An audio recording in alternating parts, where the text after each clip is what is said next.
melalui kemodenan yang berpaksi zaman digital yang berteknologi dalam dunia. Pada zaman digital ini, teknologi yang berkembangan pesat dari tahun ke tahun telah memainkan peranan yang penting dalam kehidupan seharian. Teknologi kini digunakan secara meluas dalam proses pembelajaran dan pengajaran secara institusi pendidikan di negara kita. Mari kita mendalami pandangan ibu bapa mengenai bahan digital yang interaktif dalam sistem pembelajaran dan pengajaran secara digital. Di sini saya bersama dengan Cikgu Aisyah. Cikgu, apakah pendapat cikgu mengenai proses pembelajaran dan pengajaran secara digital? Okey, pada pandangan cikgu, pembelajaran dan pengajaran secara digital ni perlu sejajar dalam perkembangan teknologi pada masa sekarang. Selain itu, pendidikan digital ni dapat membantu murid dalam semua subjek.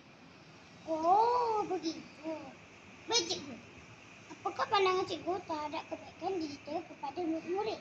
Okey, pembelajaran digital ni adalah pembelajaran yang fleksibel. Maksudnya, murid boleh belajar dekat mana je, tak kira masa, tak kira tempat.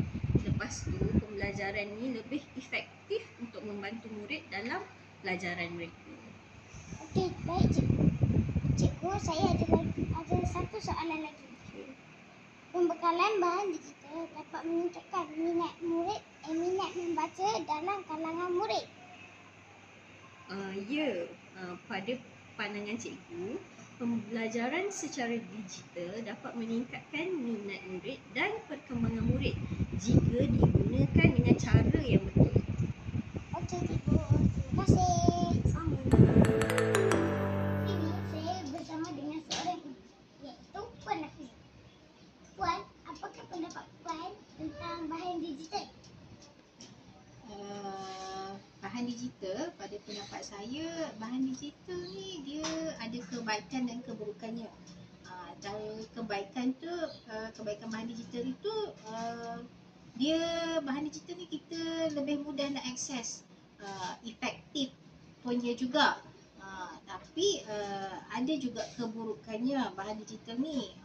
Contohnya anak-anak ni kalau lebih fokus kepada bahan digital tu akan efek kepada kesihatan dia. Contoh macam kesihatan mata dia kan, kita terlalu fokus sangat pada bahan digital tu.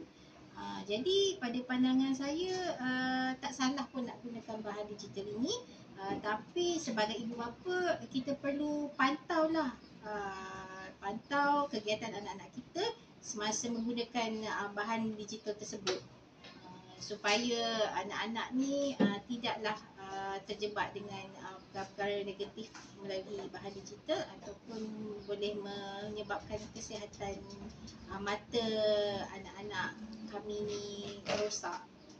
Itu pendapat saya.